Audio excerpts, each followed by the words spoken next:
From the Dandelion Library, The Story of Babar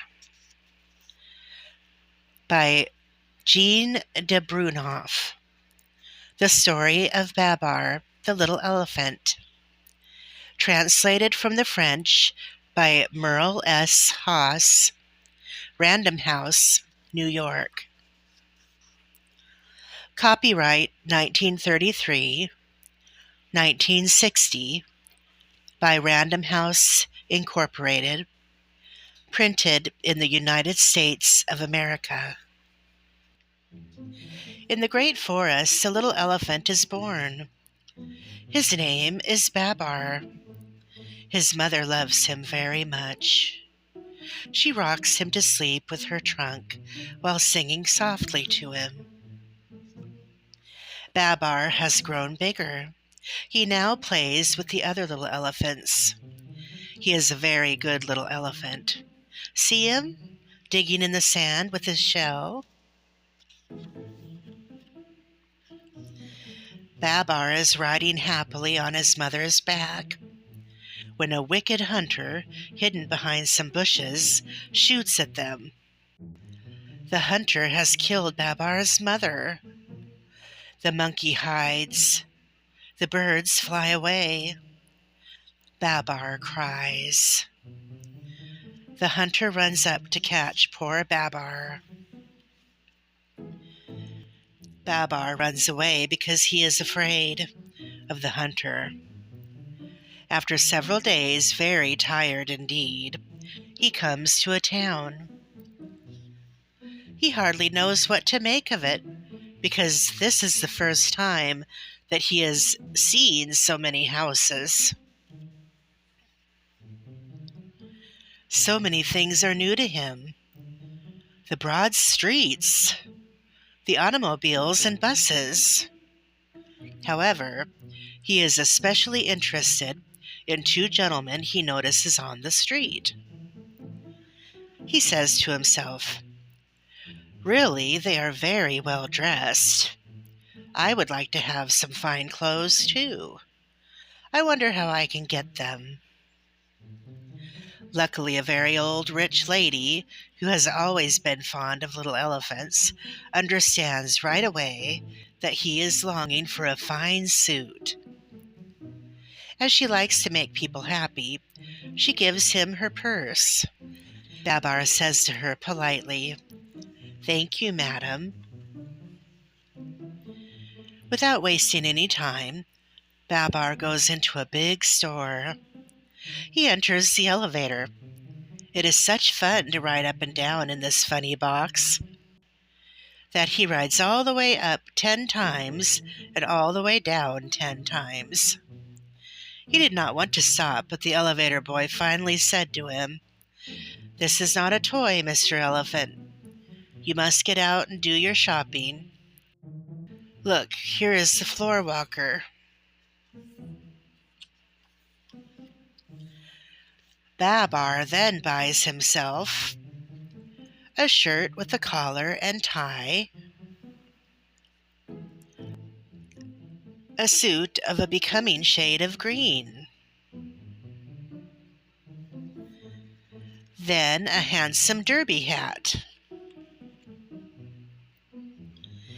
and also shoes with spats. Well satisfied with his purchases, and feeling very elegant indeed, Babar now goes to the photographer to have his picture taken. And here is his photograph.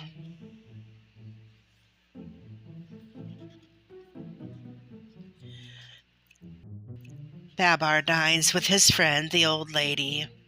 She thinks he looks very smart in his new clothes.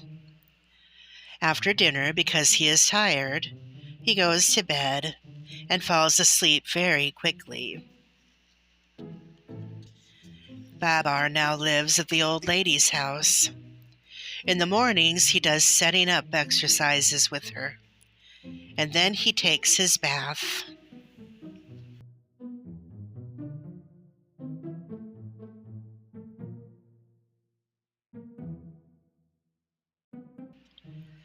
He goes out for an automobile ride every day.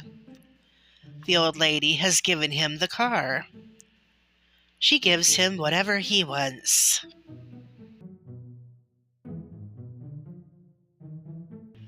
A learned professor gives him lessons.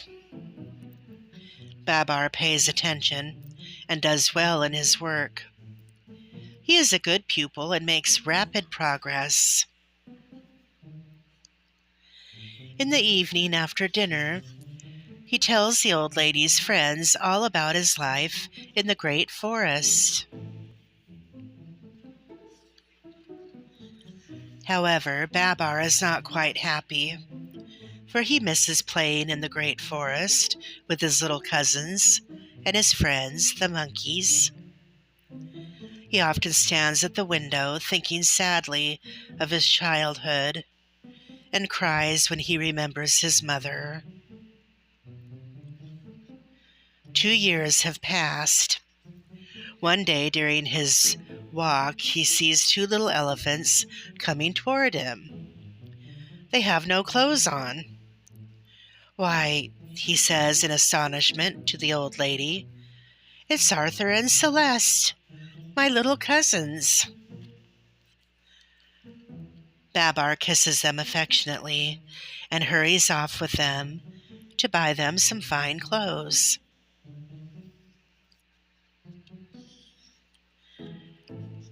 He takes them to a pastry shop to eat some good cakes.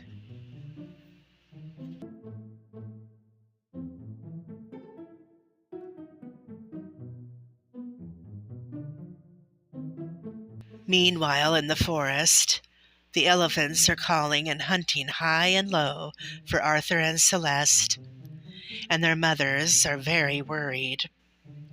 Fortunately, in flying over the town, an old marabou bird has seen them and comes back quickly to tell the news.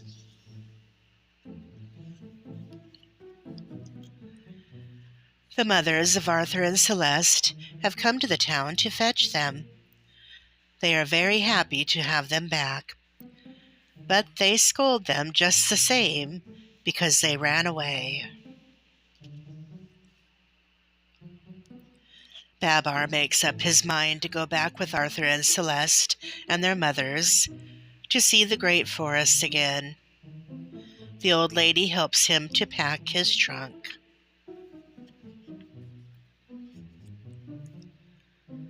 They are all ready to start. Babar kisses the old lady goodbye. He would be quite happy to go if it were not for leaving her. He promises to come back some day. He will never forget her. They have gone.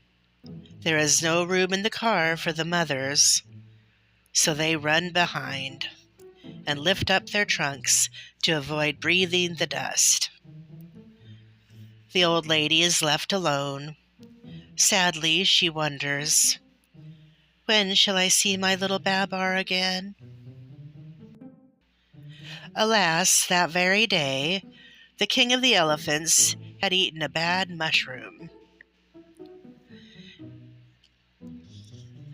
It poisoned him and he became ill, so ill that he died. This was a great calamity. After the funeral, the three oldest elephants were holding a meeting to choose a new king. Just then they hear a noise. They turn around. Guess what they see? Babar arriving in his car, and all the elephants running and shouting, "Here they are! Here they are! Hello, Babar! Hello, Arthur! Hello, Celeste!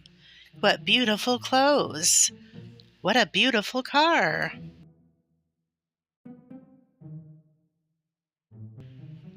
Then Cornelius, the oldest of all the elephants, spoke in his quavering voice. "My good friends, we are seeking a king. Why not choose Babar? He has just returned from the big city.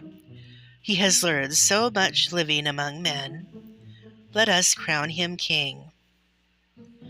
All the other elephants thought that Cornelius had spoken wisely, and eagerly they await Babar's reply. "I want to thank you, one and all," said Babar.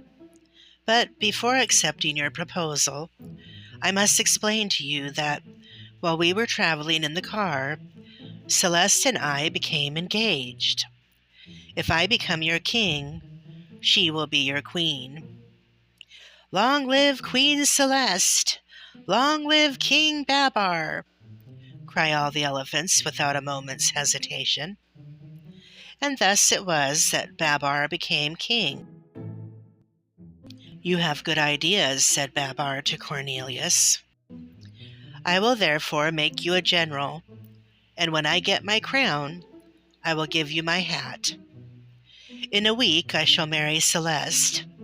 We will then have a splendid party in honor of our marriage and our coronation."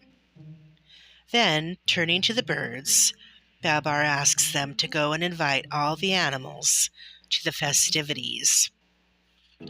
And he tells the dromedary to go to the town and buy some beautiful wedding clothes.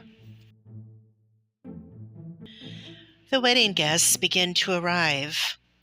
The dromedary returns with the bridal costumes just in the nick of time for the ceremony.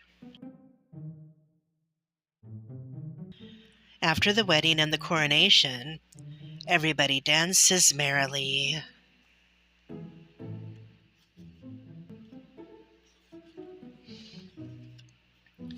The festivities are over.